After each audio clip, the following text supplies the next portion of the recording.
लांब उभे राहणार. असं वगैरे सर पुढे या. तो अनिल पुढे आला का सगळ्यांना कोणाला पुढे येता येत नाही असेल. तुम्ही या. सगळे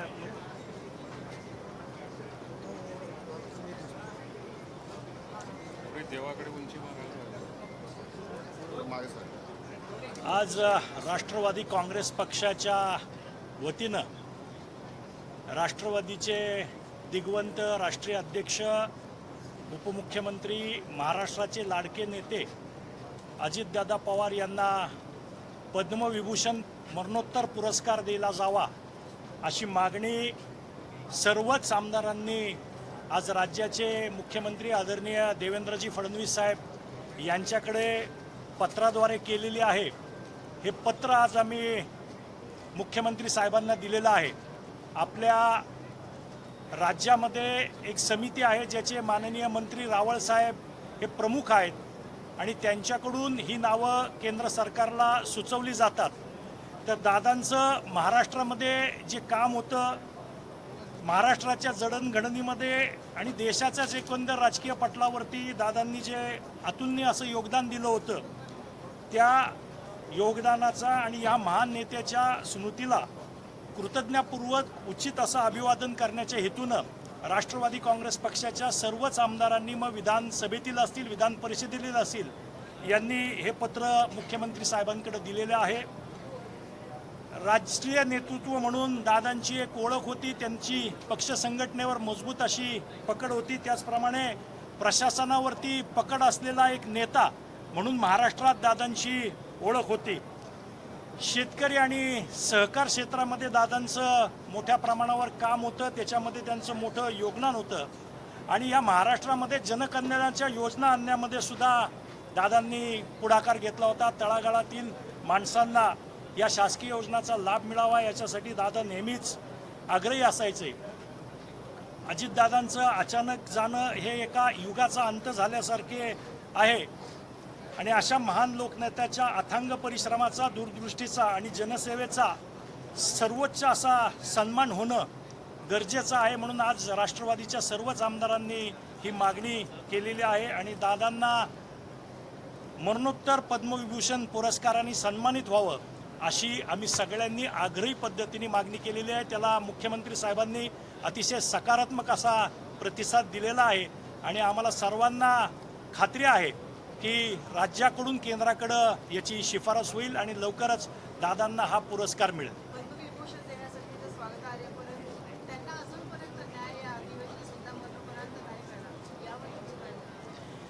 सरकार या संदर्भात अतिशय गंभीर आहे.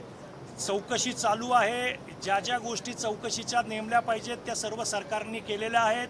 स्वतः माननीय मुख्यमंत्र्यांनी सभागृहामध्ये याच्याबद्दलचं निवेदन विस्तृत असं केलं होतं. त्यामुळं निश्चितच या सर्वामध्ये निश्चित ज्या गोष्टी चौकशीच्या कराव्या लागतील त्या सरकार करत आहे आणि आमचा सरकारवर आणि मुख्यमंत्र्यांवर पूर्ण विश्वास आहे. दादा को अवार्ड दिया जाए, लेटर लिखा है आपने, मुख्यमंत्री को दिया है, क्या कहना?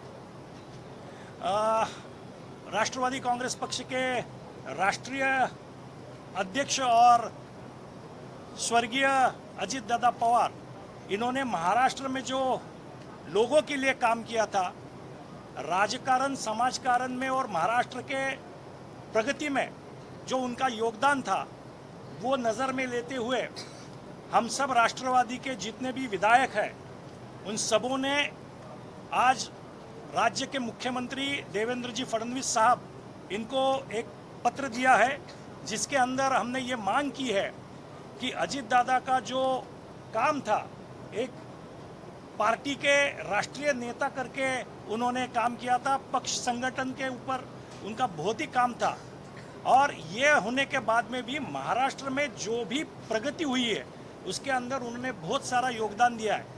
शेतकरी रह गए, कोऑपरेटिव मूवमेंट रहेगी, इसके अंदर दादा ने अपना योगदान दिया था और प्रशासन के ऊपर उनकी मजबूत पकड़ थी. अधिकारी कोई भी बात अगर से उनके सामने रखते थे तो दादा तुरंत उसके ऊपर एक्शन मोड पे आते थे. ये महाराष्ट्र ने देखा है.